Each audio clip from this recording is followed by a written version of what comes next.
It's October, and we are back for another episode of Meet the Posse. And there's only one person we could think of to do this is Chris Garofalo out of Pennsylvania. Chris is a huge horror guy. Not saying he doesn't like other genres, but when it comes down to horror, he's our horror go-to guy. So today we're thrilled to be talking to Chris from Pennsylvania. How you doing, Chris? Pretty good. How about you guys? We're doing Good well. to be here. Yeah, it's good to Nice. be here. We're doing good, but you've got to be going crazy right now. I would imagine that October is your busiest month of the year. It's probably my busiest month just in general, projects aside, because everything's happening that's horror and Halloween related that I want to participate in, plus projects. I was kind of hoping that this year we would have October be a 64-day month. I was saying this last night to some friends, and we would just not have to work. We just do projects and events that have to do with Halloween, and then right after the 64 days, we go right into Thanksgiving by itself, and then we go right into it again. But yeah, I thought there's so much happening in such a short amount of time that it's really kind of like it's a little bit like overwhelming, but in the best way. Yeah, like I kind of thrive on. I think I kind of thrive on it this time of year because everything's really inspiring, and as far as horror stuff goes, like a little more than usual. Right. So it's really like an extra bit of boost. So the more I take on, the more I kind of want to put out there this time of year because of what's going on. Yeah, there's a lot more focus on it, obviously, because of the month. But you not only do a lot of events like screenings and stuff, but you do a lot of cons. What are some of the cons that you go to, and which ones are your favorites? Well, the cons that I've been working, I've worked Days of the Dead convention in Indianapolis and Chicago. I've done Monster Mania as a convention in Cherry Hill, New Jersey that I've attended since the beginning, and just the past, I'd probably say 5-6 years, maybe a little more. I'm bad with years, but I know I've been bending it for quite a while now, twice a year. And then the show that I go to just play and just enjoy myself is Cinema Wasteland out in Strongsville, Ohio, which is it's completely a throwback to the way conventions used to be before they were a major like business and like huge like conglomerate. So Right. I go to the smaller shows to remember what it was like before everything got kind of crazy, Right. and to enjoy them. And the bigger shows I go to, of course, because I enjoy every show I attend. I just like have fun anyway. But I'd rather set up in a larger place with more people and be able to make more of a difference across, and then go to the smaller shows and enjoy myself and be a fan. I can kind of do both. I'd rather have a nice balance between the two. Yeah, it's two different missions, I guess. And then recently, I just did Horror Hound in Cincinnati last year, and I got to meet some pretty high caliber artists and people I look up to quite a bit in the genre for horror art. And that was the most fun. Everyone went to meet celebrities, and I went to meet artists. Yep. I went to. Everyone's there for like Jeffrey Dean Morgan, and I'm there to see Cool Scary for the first time. We've been talking for 5 years, and I'm there to put a face on him and shake his hand, and that was kind of awesome. It's always cool when you get to meet people at these things, for sure. Best part. Yeah. Put a face on him, and you can go, "Oh, this is you," and have that real solid, complete circle connection.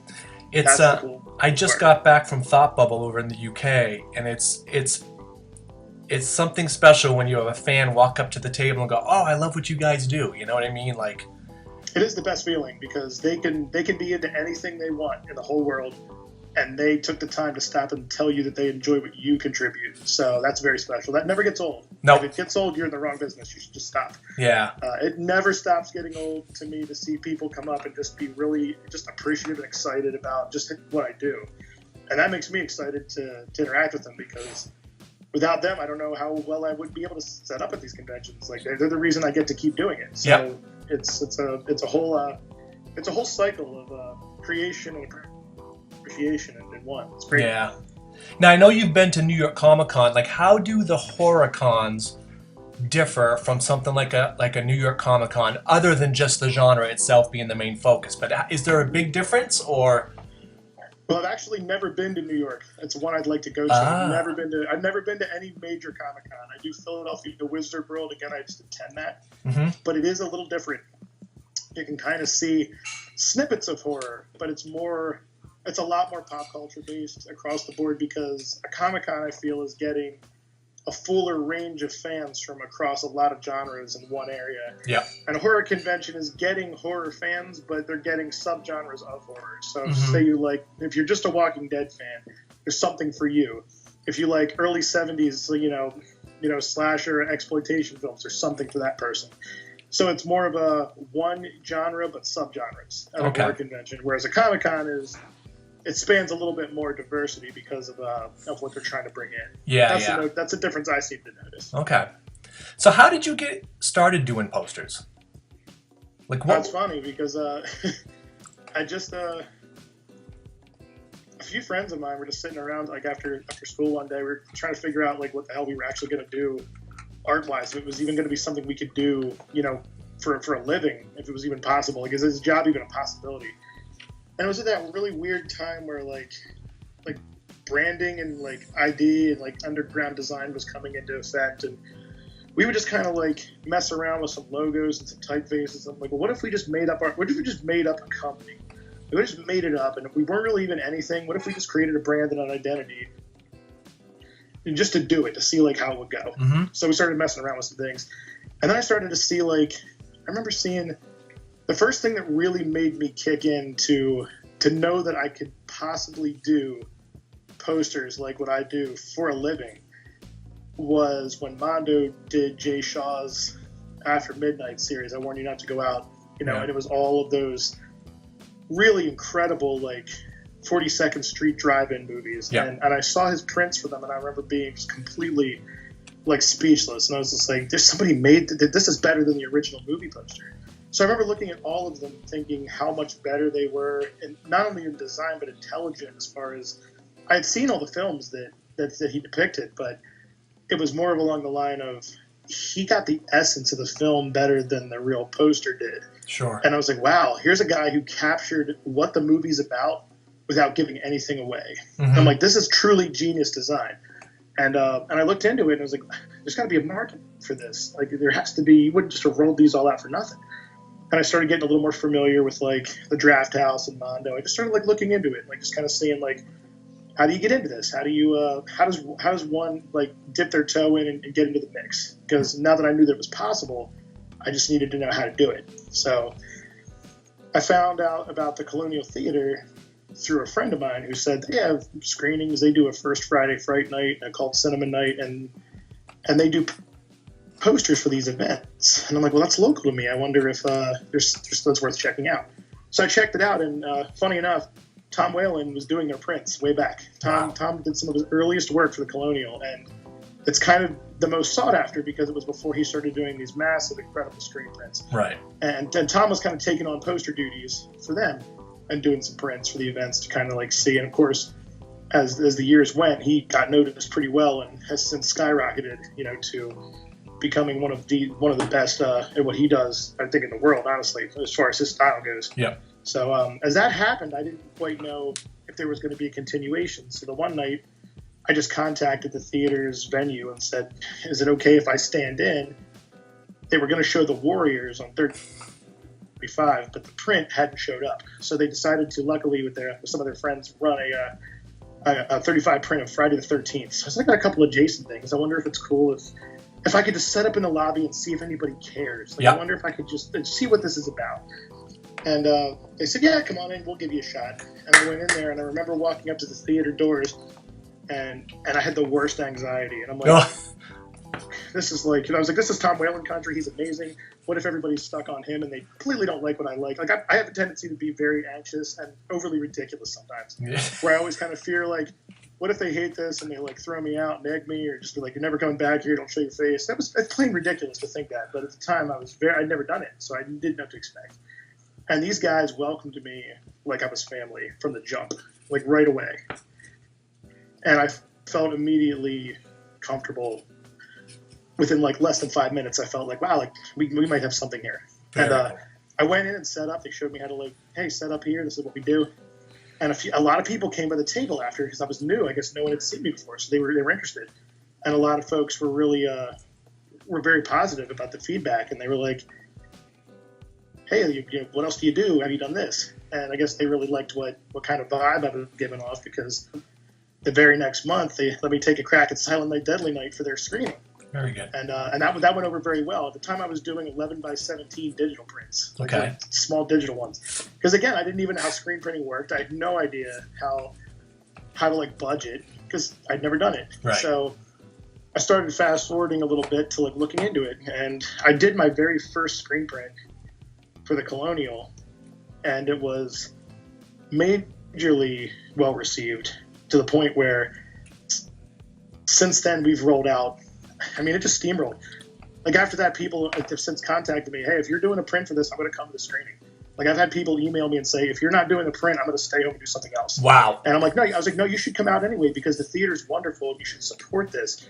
And usually I can convince them because I'm like, hey, like this is something you should want to do for yourself, being a fan of the film and the genre and the local theater and the Colonial being a treasure, a vintage treasure here. So I say I'm going to go anyway. If I don't make a poster for a film and I still can go to the film, I'll still go. Yeah. I won't pass on it. If I can physically go and I'm not at another event, I'll still go when I can. I don't have to just make a print for it. But they have put on some of the most special events that I've ever been a part of. Like it was like some of them, there was one where they did Halloween 3 and we all knew that was special. The Halloween 3 screening there was something in the air. I don't know what it was, but we all kind of looked at each other and just kind of like nodded our heads like, we're really onto something. It's kind of like a perfect storm, everything came together. It really was. It really was the perfect storm. And everyone just didn't even say anything. We just kind of looked and kind of like smiled and did like the little, kind of like the nod, like, hey, we got something. And I rolled out those crazy static prints, the first run of them. Yep. And people just snatched them up. And then online they snatched them up. And that was when Halloween 3 was just getting its second win for being like re-recognized as, I've always thought it was genius. I've always loved it, but a lot of people hated it. And now it's starting to get a lot of love again. So people were just coming around to it, and it timed it just right. And this event was magic. Like people were they just wanted to be there and be a part of it in every possible way. And that is the greatest feeling, to contribute to that feeling. Like I get to contribute to those people having that moment in the same place that night. And that is probably the coolest thing ever to do with what I do. Absolutely. And since then, it's just kind of went, it's like I always tell people, the more you do, the more you get to do. And here we are now. Of course, there's a lot of gaps and fill in, but that's kind of how it started. It kind of got started as fun and a trial and turned into this. Very, very cool. Yeah, those special events, they resonate for a long time. The people that have those prints of yours now, I hope that whenever they look at it up on the wall, that it takes them right back to that magic time where you guys were all at the theater. And it sounds like an amazing place. That's all I could hope for. If somebody, I'm even happy when people come up to me recently and say, oh man, that Halloween 3 night, that was something else. And that was years ago. Yep. And they still think to bring it up. And I'm like, well, that's wonderful. It has a lot of staying power. Yep, absolutely. So you've been in the Posse for quite a while now. I think, what was your first project? Was it Star Trek? I had World War Z with you guys. Original member, one of the original 8. And then you went in, then you did Star Trek, and you did our official Star Wars show in France, and you've been doing a bunch of different things. Godzilla was major. That was awesome with the seismograph. That was something else. Yeah, that was. People still to this day are like, "How did you know?" And I said, "I didn't. I just thought it was obvious." And before I saw the movie, it was like, and then I went to see the movie, and I was like, "Wow, that's pretty dead on." That's pretty spot on. People thought I saw a leaked copy of the film, and I'm like, I wish, but no, I didn't. I just had a few stills to go off of in a concept. And that's I don't know if people. Yeah, I don't know if people know that when we do our passion projects, the only references we have to the film are just what's online. So for you to nail that one that close, that's pretty cool. Yeah, it just sort of was one of those things that came together, and I thought it was an obvious concept. Like, this is Godzilla. Like, what would it look like if he was a seismic Godzilla reading? What would it look like? And at that time, I had seen a few what everyone else was doing, and I had this idea, and then I was all set, and then that's when Patrick Conan dropped his. I'm like, nope, never mind, that's pretty good. I'm gonna do something totally different than that now, because I sort of had an idea that was similar, and I'm like, nah, he nailed it. He did a good job with that one for sure. I'm just going to go somewhere else with it. But that project was a lot of fun, because Godzilla's sentimental to me. So why? What's your connection with Godzilla? My 6-year-old nephew, I turned him on to monsters through Godzilla. So he's like in training to be a monster kid, and now he'll ask me, like, if Godzilla was to wrestle so and so who would win, and like he has these really great questions about it, and I always get him some kind of Godzilla toy or replica, something at a convention to bring him home for his collection. I mean, he's 6, so he's got to be able to play with it. I'm not going to give him a figurine. I want to give him a toy. Right. And then when he's old enough, I can tell him how to collect it and how to enjoy it, and really give him the next step. But I get to kind of have that with him, and that's why it's really extra special. Well, that's so cool too, because you can be like the cool uncle that does all these amazing posters, and he can have them all over his walls. Yeah, he asked me about I was away, and he asked me like, "Hey, why is Dracula in charge? What makes him in charge?" You can't tell a 6-year-old the real reason Dracula's in charge. Right. So you got to kind of tell him something that's kind of gimmicky and fun. So I said, it's the red amulet that he wears around his neck and his collar. That's how he's the head vampire. It seemed like that's something cool to tell a 6-year-old. You can't really tell him that he's an ageless pimp who lives in a castle and sucks people's blood. Like, you can't really tell him that. Yeah, not till he turns 12 or 13, I think. Yeah, I think got to these 8 or 9. I feel like that's an 8 or 9 thing. I don't really want to get him at 6. He's still kind of grasping it. So, if my sister listens to this, she's going to be really pissed, and I'm kind of okay with it because she kind of already knows what she's getting into. Yeah. So. Yeah, I mean, come on. But he's great with it. He loves it, and it's something for me to connect with him on a level that it's common ground that we enjoy. Yeah. No, that's super cool. So who do you think, there's a lot of good horror guys out there now. Who, like Jason and Eli, who do you think is doing some of the best horror out there these days? As far as artists? No, I'm talking about as far as movies. Movies. Like Blumhouse is killing it. Eli Roth is amazing. There are some guys that are, more importantly, that I've, most recently been trying to turn people onto things, is there are a ton of underground kind of filmmakers and people that are shooting the indie stuff and that are coming up. A lot of the films that I've really enjoyed have been like relatively like off the radar. They haven't been in studio backing. They've just kind of been oh hey, we pitched this and it's kind of a cool idea, and because they're filmed so well. There was a really annoying article I was reading last year about there was a guy who was criticizing the genre, and he subcategorized this art house horror, and he said it was all just ambient on purpose, and it had a really, really, atmospheric soundtrack, and it didn't make sense. It was filmed beautifully, and it was all metaphor, and it had unknown actors and an original twist on an old storyline. And I'm thinking to myself, that's a criticism? This is something that I'm like, this is what's wrong with it. And he named all these movies that pretty much he hated because of it, and they were all my favorites from what had rolled out. I was just like, maybe this guy just hates this style of filmmaking. Maybe he just doesn't doesn't get it, or he doesn't like it. And I was like, it's not a bad thing. But to say that it's irrelevant, it doesn't have a place, that's kind of where I had a problem. Kind of like, he said that it was all style and no substance. Well, what people fail to realize here is the style is the substance. Mm-hmm. That's the whole point. Sure. So that's the best part of it. I mean, and some of them are really well done. Some of them look really nice, sound really nice, and aren't that great as a story. And some of them are just really grimy and wonderful. Like, they just don't care. They're just like, this is our movie. And I really like that about the common modern horror is the diversity. Yeah. I mean, and then it's the whole thing too is it's not one director dominant. I mean, the playing field is vast, and I love that. So like, you've got like, a few people.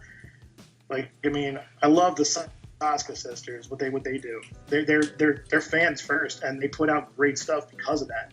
And getting to meet them at a convention was even better because I'm like, they're just like us. They're doing what we're doing, like just with film. Shared passion. And they're wonderful. And they're going to be remaking David Cronenberg's Rabid. And I'm a big Cronenberg fan, and normally I would sort of hold my breath and go, I don't know how that's going to go. But at the helm, I feel pretty confident that they're going to pull something off that's good.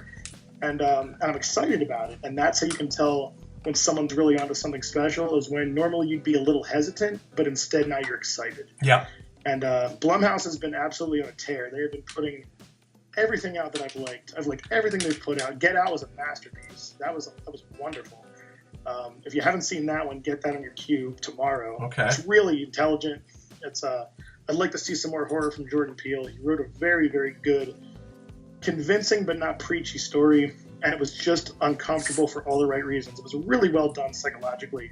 And we left the theater being like, wow, that was a different take on Yeah. something I felt familiar with, but it wasn't familiar, and really well done, like really really sharp. And recently we just saw Mother. That was incredible. That was that. I'm gonna need a few viewings of that one again. Yeah. Because I feel like I missed a few things, but I was so busy just being run over by everything that was happening that I was just like, I'm so happy that these movies do this now. Like, you know, whether you love it or hate it, I would want to, as a filmmaker, if I was a filmmaker, I would want people to either say, I hate this movie with all my heart, or I love this movie with all my heart. I would really hate to be in the middle where people Yeah. go, I don't care. Yeah. I would rather them either love it a lot or hate it a lot, because Well, you want to strike a that's chord what with makes somebody. the film So if they're in the middle, you didn't really achieve good or that. bad, you still want to do it. I mean, good or bad is still passion. Yeah. It's the indifference that you fail. If Yeah. somebody doesn't care what you've done, you missed. Yeah. So the Greasy Straggler was like that. That's pretty much one of my favorite newer movies, and it was just a bunch of fun. Yeah. And we watched this, and I'm like, I can't believe they made this movie and really didn't give a shit. They just made whatever they wanted to make, and it was so enjoyable. The soundtrack is it's bonkers. Like, I went out and bought it like immediately. Like, I gotta get the soundtrack. I mean, it's just kind of really great. But the people making these kind of movies now have never been less afraid to do more with what they can do. They don't feel like they can hold back. They're just putting it out there. Yeah. Like, it's almost creative fearlessness. They're like, well, here's my movie, and I'm like, finally, this is what we're getting. We're not getting a watered down version of the same thing. Yeah. We're getting new and exciting takes and twists and ideas, you know, from people all over the place. Yeah. And that's awesome. I do think that, you know, with the improvements in technology and obviously the benefits of social media, I do think it's a lot easier now for people to go out and have their work seen, to get it done and have it seen by a lot more people a lot faster, you know? Absolutely. I mean, that's a blessing and a curse. Yep.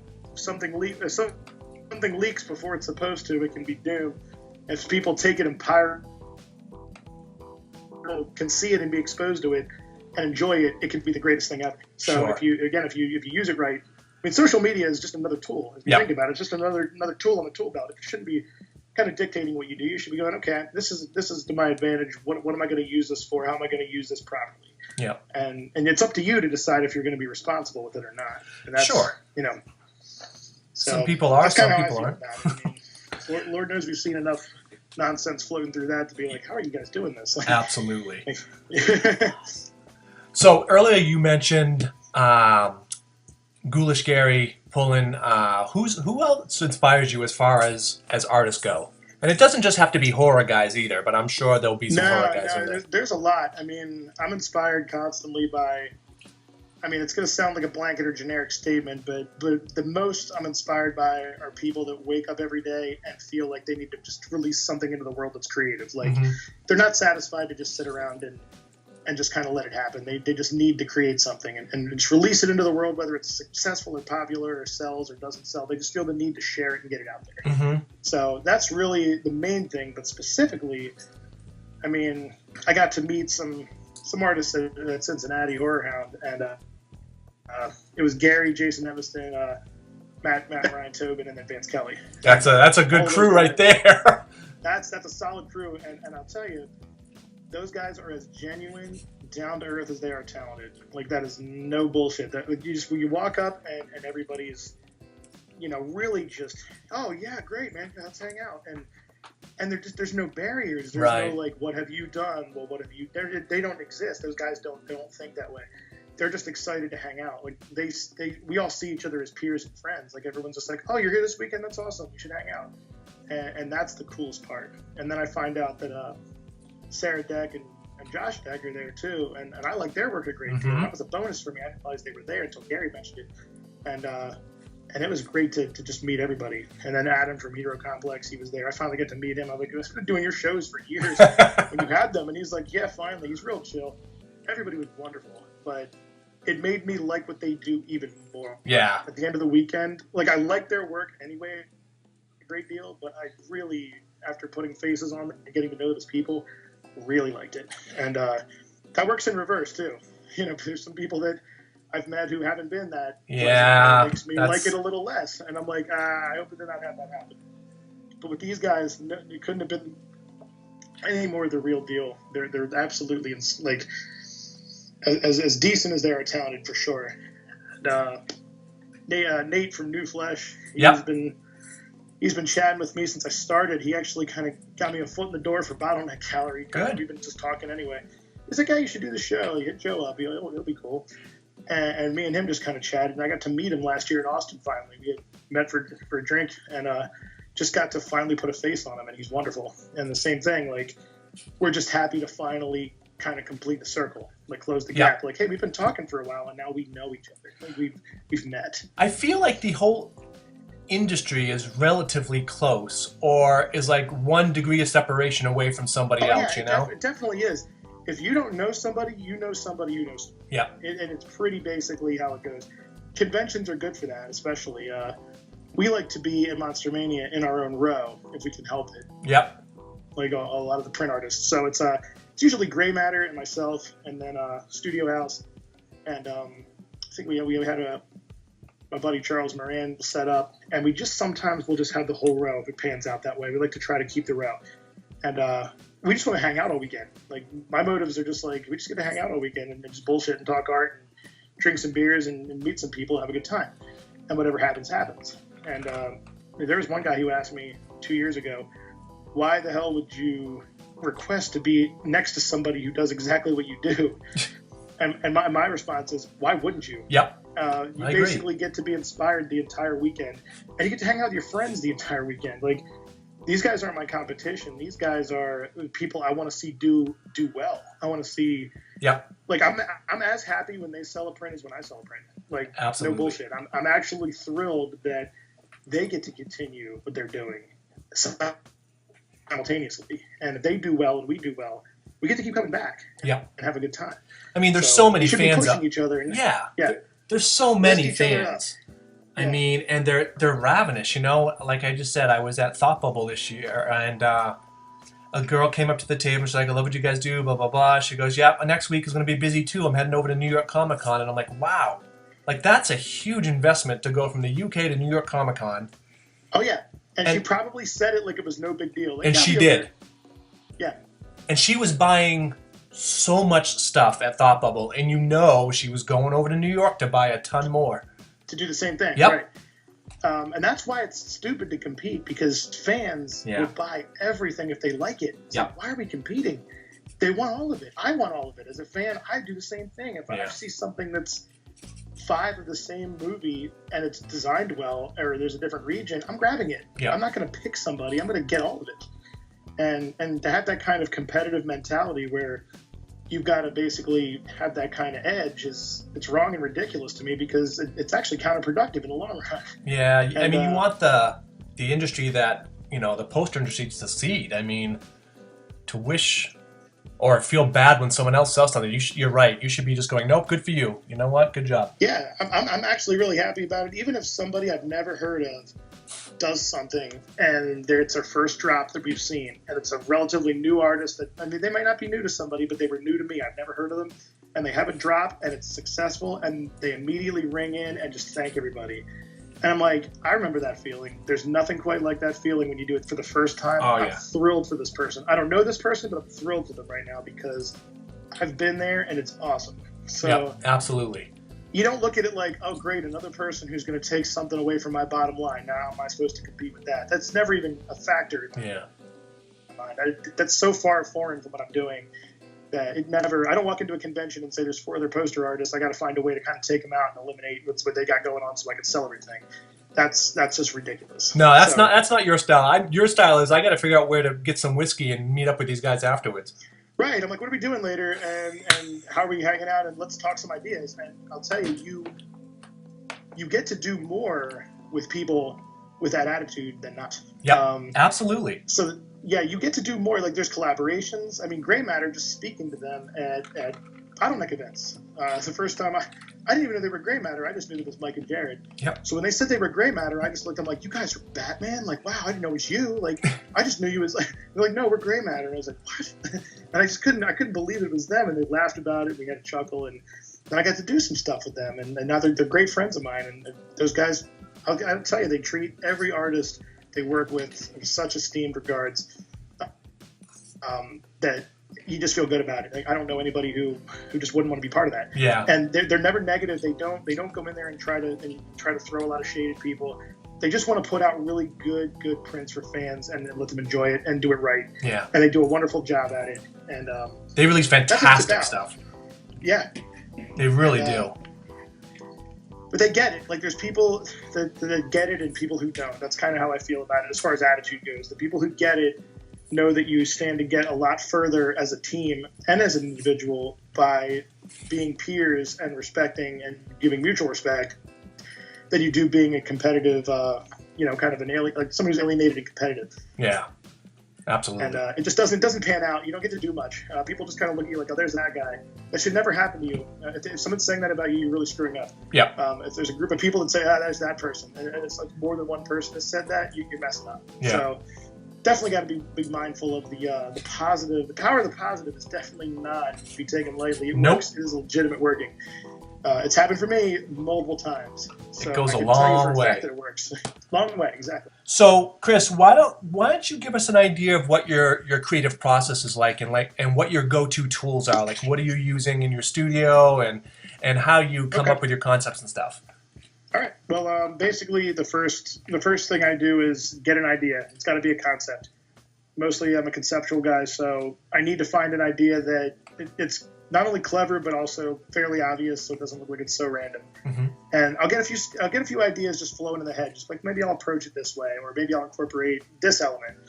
And then the very first thing I'll do is hit Google and see if someone's already done it, because I want to make sure that it's not too close, or if someone did do it, I don't want to step on toes. You don't ever want to be that person who didn't do their research as far as, and there's no reason not to do your research. You can definitely avoid a lot of uncomfortable situations with other artists by simply looking around and seeing what's been done. Yep.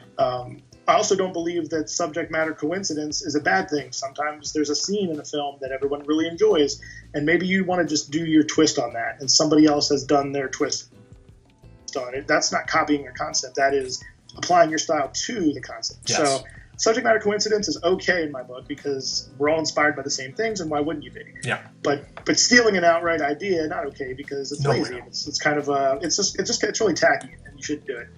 But a hard pencil, just bring them into the book, and I'll just lay out a composition. First thing is a composition. It needs to have some kind of flow. I need to see how strong it is. Like, I'll approach a poster more of a graphic design sense than an illustrator sense. Okay. I'm not looking where I'm plotting characters. I'm looking where I'm plotting composition points. Like, how is the typography going to work? How is this going to work? I mean, there's illustrators that illustrate a beautiful scene and then they just kind of find a place and plot the text on it, and that's fine too. But I have to think a little differently with my approach. Okay. So I've got to pretty much got to incorporate typography as a design element, and I'm getting better at that. It wasn't always easy. And it's a challenge for me still, and I do enjoy a challenge with the typography, which is nice. But I'll start kind of going and fine-tuning it, and then I'll start pulling up a few references to see what, how it actually works, like if this idea is going to work. And the first thing I'll do is I'll go in and I'll lay some reference images in and kind of like gray them out, black and white, shred them up a little bit, and see. It's like kind of like the old cut and paste punk posters. I like to see how they lay and how they kind of incorporate. Yeah. And I'll go in with either a pen tool or a brush and sketch some elements in, like raw, or I'll bring them in and just basically mash. It's kind of like a Frankenstein's monster. I basically Frankenstein the whole thing together and into some kind of bastardized version of the black and white, and like somehow it really works. And it's more of a mixed media. I don't really use a lot of different tools because I don't have to. A lot of it's really just a matter of they said that in the old punk scene they called it hack and slash design, and they would take some images and doctor them and slash them up and then draw over them, and it was really like true mixed media done via screen print. And Print Mafia does that very well. They're tremendous at it. They're experts at that, actually. Really, really well done. And I started looking at their stuff, and I'm like, oh, this is great. This guy's he's got ideas, and he's been right out there. It's exactly how he should be doing it. I feel like it's conveying a clear message, the way he's doing it. I like the rough style. Yeah. I'm going to try to go with that. So I use a lot of textures, and that's just textures I'll take photos of sometimes. Like, So for the event horizon, I took the texture in the first event horizon that is the swirl behind everything. Mm-hmm. And this is going to be a little secret for everybody. Is a photo I took at Home Depot of a linoleum cut texture in one of the carpet samples. And they're the ads. The linoleum sample of a swirl. It's all gritty. I'm like, I want to try some of that. So I grabbed it, screen capped it on the phone, imported it, blew it up, and then messed with it. Huh. And the texture was so cool looking. I'm like, this is it. It's kind of like a vortex, but it's kind of grainy. And yeah, so there you have it. There's a little secret thing. The texture on there was from a carpet sample, linoleum carpet sample. I saw randomly getting some tape for my tubes. Yep. And so it's everywhere. You should use everything you can get your hands on. I'm not limited to anything. So I'll draw some of it. I'll cut some of it. I'll pile some of it. I'll scan some of it. And then I'll just, relay in colors accordingly and textures accordingly. So it's really just kind of like, it reminds me of an art class when they give a kid all of the materials and they say, use what you want. And he uses all of them. Everything. Anyway, and somehow comes up with a solution that looks like he only used 3 of them. Yeah. So I think that's kind of fun. And it should be like, if you're a graphic design person, it's like akin to a chessboard. An illustrator may move every single chess piece. Yeah, it's beautiful. And a graphic designer may move 2 pieces and get to their end result. Yeah. That's beautiful. Yeah. It's just critical thinking. And the really, really talented people that I admire are illustrators that can think like graphic designers. That is a skill that they understand composition. They're not just drawing a big picture and putting a title block on it. Like, they understand how composition works. Sure. And I love seeing that, because tremendous illustration with graphic design and composition skills, it's pretty magical. Like, if someone lays that out, it's going to be a pretty great piece. Yeah. And you should be able to merge the 2 worlds together in a way that you really have something special at the end of the day. Now, I noticed that I can't think of one composition you've done that has any pop colors. You really like dealing with like muted colors, and is that by design? I kind of like them a little grungy. Yep. Yeah, and sometimes I'll do something. If it calls for it, I'm going to do bright. Like, if it calls for it. And Sure. Sometimes I want it to be a little bit desaturated, because sometimes things are so bright that maybe I'm giving it. I have this weird mentality where, because my textures and my grain effects are so grungy, I kind of feel like bright colors, like I almost don't deserve to use bright colors, because I've kind of just muddied the whole thing up with black ink anyway. And I was like, I kind of should use maybe a slightly duller version of this. It's still a good color, but I should probably calm it down a little bit. Yeah. And I've done a few brighter colors, like the Crybaby print is very deco color. Yeah. That's really one of my favorites for color. And Street Trash was very bright. That was a bright one. But that's all just melted hobos and bad booze, so it's got to be that color. It's wonderful, and that movie's great, by the way. You should check it out. I'm gonna have to. Yeah, check it out. It's one of my favorite kind of like totally insane movies, and so it really depends on what the subject calls for and the mood that I want to set with it. If the design that I'm doing is more, it's kind of a poppy print, but I'm doing a very moody scene that's dark. Yeah, I'm going to do those colors. Right. Yeah, I want it to fit the mood. I want it to fit the vibe. Colors have to fit the vibe. Yep. Definitely. So, I mean, you've been doing this for a while now, and I'm sure there's people that you've met at these conventions. Like, who is the last guy you met that you were kind of like, holy shit, I'm sitting here talking to, whoever. I mean, as far as like a celebrity? Yeah, I would say as far as any personality. Yeah.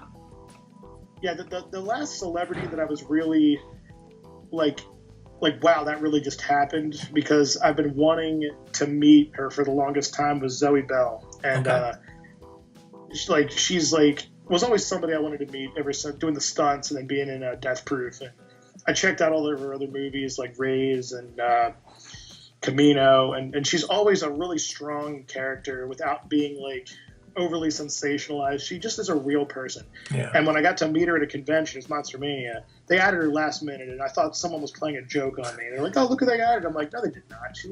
She's not here. And they did. I confirmed it, and I had to go dig out all my stuff to get signed.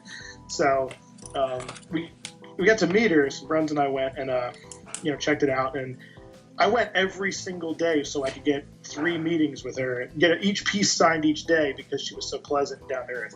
and I couldn't believe how cool she was. Where I'm like, wow, I'm really standing here talking to you. Like, you're on film, and you kick people's asses on film in the most stylish way, and like, we're just having a conversation right now. And on top of that, the accent is just marvelous. Like, I love just hearing her speak in general. I'm like, wow, I've heard this on film, but I'm hearing her speak in person. This is the coolest thing ever. And she loved the print. She's very into it as far as supporting people's art, and when she sees it, and was just very appreciative and just happy that we came out, to see her at the show. And when I went back to the table, I was like, did that just really happen? Like, wow, it's been taking years to do that, and it was so cool. And of course, my natural anxiety, I'm like, I screwed something up. I probably look like a potato with my photo. I probably look terrible. I probably look obviously that I'm, kind of like, wow, I'm really standing here with you. And everyone's like, no, it's fine. It worked out pretty well. And she was just very sweet and is the real deal. And came down, and I've seen a couple of celebrities where they're overly made up and they try too hard with an appearance. And she was effortlessly classy and beautiful. Good. She showed up and was just herself. And there's nothing more appealing for a celebrity than authenticity for me. It's so refreshing. If you look like a real person I can go up and talk to, I feel immediately comfortable, and I'm like, wow, now we can just have a conversation, and I can like what you do, and maybe you'll like what I do, but we can still be cool about it. And it doesn't feel like I'm gushing on and on at this person who's supposed to be above me at a celebrity level. We feel like we're almost equals. We're just kind of chatting, and that's the coolest part. Yeah. And every time that happens with somebody who I think is going to be a really big deal, and they end up being just a regular person that just wants to hang out and talk to you, that's like the coolest surprise you can get as far as that goes. Tracy Lords is like that. Tracy Lords is so pleasant and loves the art stuff, like from the John Waters film. Yeah. And she's just, I woke up the one day I was at Texas Fragmare and had her sign the filth print. And I wake up after, of course, being out with Aaron Rainbolt in his room for a while and having some refreshments and some conversations. You need to stay hydrated, though. It's important. Yeah, I gotta stay hydrated. Yeah, it's important to stay hydrated. And I wake up and my phone's just blowing up, and I'm like, what? I'm in Texas. Like, what could people want? How could this even? I told people I was going to be here. And it's her profile picture she changed with her wearing these really amazing pinup sunglasses, and she's using my print as a backdrop for it, kind of like a photo shoot. And I was just like, oh, that's the coolest thing ever. Yeah. And it was just people tagging me, telling, did you see this? Did you see this? And the most recent kind of amazing was, and I'm sure you guys have seen it like everyone else, the woman who got the Event Horizon tattoo on her face. That is insane. That is, I'm still not quite right from it. I can't believe how, like, absolutely next level, like, to take something that was on paper and to turn it to something in real life is, like, that's something that you can't even, like, how do I even react to that? I just can't even get over how, like, incredible it is. This is going to sound like a pun, but it's not. It's hard to wrap your head around it, though. Like, it looks so good. It does. It really does. So you've met her. Immediately when she posted it. No, I had not met her yet. Okay. I talked to her and the tattoo artist, who's Paul Booth. Paul Booth confirmed that the print was used as reference. Wow. Which I just wanted him to confirm, and I'm like, hey, I just want to confirm if you guys use this or not. I'm just kind of curious. And he wrote back and said, I'm sorry, I didn't know it was you. I would have credited you for the design. I'm like, no, how would you have known that? Right. Like, you wouldn't have known otherwise. So, and she contacted me and was asking to buy a print, and I was like, absolutely not. We're going to get you a print. You're not paying for it. We're just going to give you one.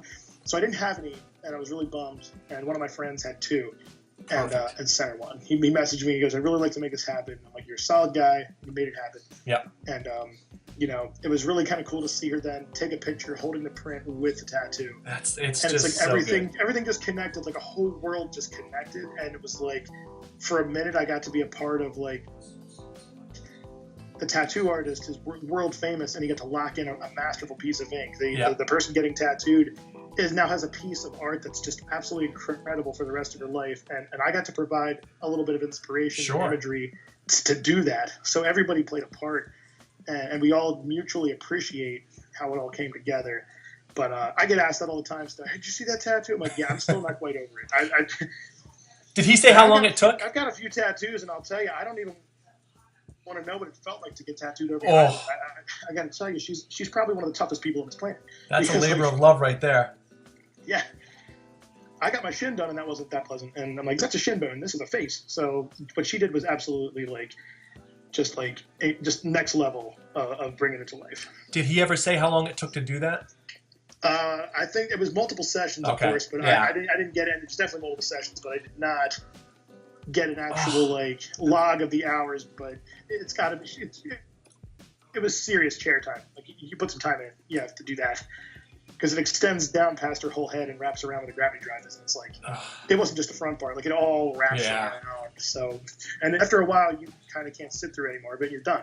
Oh yeah. And but someone like her obviously has a pain threshold that's completely out of this world. So I'm sure that she sat a good chance for as long as she could to get that done. And it is incredible. It is. The end result is quite amazing, and we'll make sure to post a picture of it. It's really quite breathtaking when you're just like, I thought it was face paint. I thought it was like special effects makeup, and this was a tattoo. I was like, that's on there for real. Like, she has to forever. And it was just like I didn't even know how to handle it. Like it was the coolest thing. Yeah, I hope you get to meet her someday. Oh, it's gonna happen. We're gonna line something up. It's one of those things where I kind of feel like it has to happen somehow down the road. Like we're all connected through this sort of artistic endeavor. It's just gonna happen. So yeah, I think it's destiny. I'm not worried about making it happen. It's just gonna happen at some point, either at a convention or in the city somewhere. I don't know, but it will happen. So you've done a lot of stuff, Chris. I mean, you've been doing this for some time now. You've done events, you've done cons, you've done officially licensed shows, you've done all kinds of stuff. What is still on your bucket list? Well, I would like to, speaking of the Event Horizon design, love to see that as a cover for an LP, like a soundtrack. Yes. Like something that's put out on like a deluxe vinyl edition and have that be the key art for it. Long story short, one, I love the soundtrack, so selfishly I kind of just want to have that as a soundtrack to listen to. Two, if they would like to, whoever would like to put it out and need some art for it, I'm happy to provide that. So love to see that happen in that medium because I feel like after there was a print, after there was a shirt, after there was a pin, after there was a face tattoo, it's kind of like we should maybe we should put it on wax. It's the next thing. Yeah, it's the next thing to do, right? I kind of feel like that'd be kind of cool to do. Okay, that's cool. Also would love to do a pro or team series of skateboard decks for Black Label. They're my favorite company since I was even able to get into any form of skateboarding, Santa Cruz and Black Label. But mostly Black Label because their art is phenomenal and their team is always like really genuine. So if I could somehow do a guest series of pro models for them, that would be a huge bucket list. Kind of like to check off and just say that I got to be a part of it. And I actually was very fortunate and got to meet John Lucero out in Huntington Beach at Joker Skate Shop last year. Very cool. And he was one I really locked up on. Like I was almost, he walked in the door and I froze up. I'm like, oh my God, he's right in front of me. And I'm like, here's a guy who I watch skate, and now I watch him run a company, and I watch him draw graphics, and he's still doing it, and he's still the same kind of guy who's excited to do it every day. Right. Like he's excited to do it. I'm like, wow. Like, and he just talked. We just had a talk, and he signed some boards and took some pictures, and pretty much made my day. That's quite so honestly. cool. And then he told me where to go meet a couple of the other pros, and they signed some boards for me too. And really, it was just. That was another one of those moments where like, did that just happen? Did we do that today? Did that happen? And but he's a very big influence artistically because I love skateboard art. That's why I collect that and prints. I got quite a bit of boards and still adding to it. And the ones I can't collect, I put on my body permanently. I've got some of the graphics done. So I would love to, basically, you could say I'm a little bit of a fan. Yep. I would love to contribute my own artistic twist to some of their models of board. That would be a really cool thing to do. That would if they'd have me, hopefully. That'd be fun. That's good to know. I mean, heck, we might know somebody. So no, that's cool. That's really cool.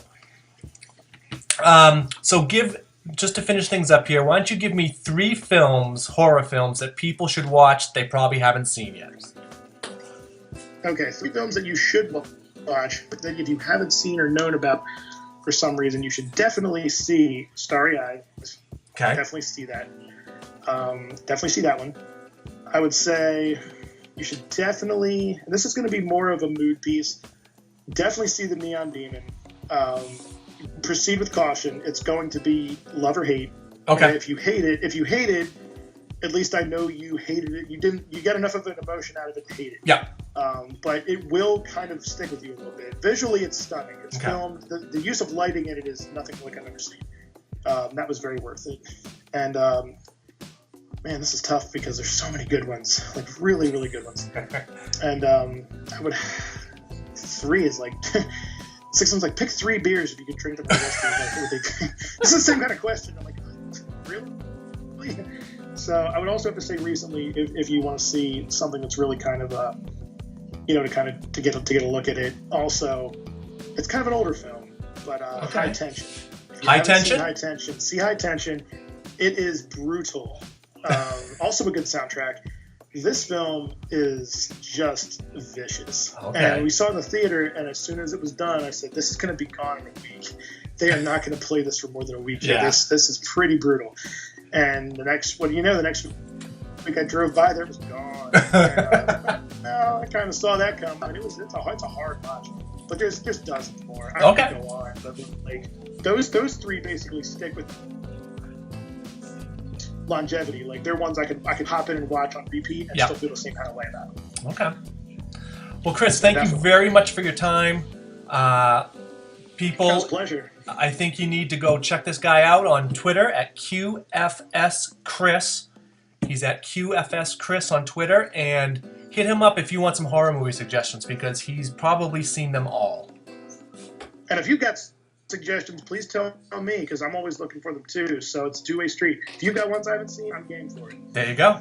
Open invitation. Thank you very much, Chris, and have a great night, okay? Thanks, guys. You too. Take care.